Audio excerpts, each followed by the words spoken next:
কাজ ছোট হোক কিংবা বড় হোক, ওটা ভালো করে করতে বলছে কে? ভালো করে করলে ওই কাজে বরকত দিবে কে?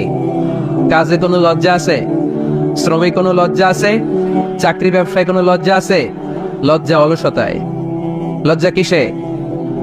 যে কোনো কাজ করো না ভাই, যে কোনো কাজ করো, তা যেন হয় সবার চেয়ে সবচেয়ে সুন্দর।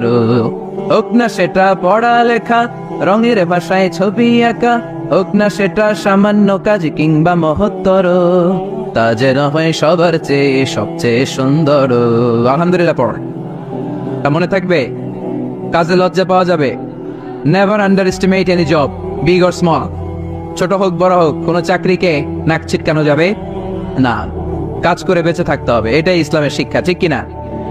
তাহলে এই এমব্রয়োলজির এই সংক্ষিপ্ত পরিসরের যে আলোচনা, এটাতে আমরা বুঝলাম সায়েন্স যা বলেছে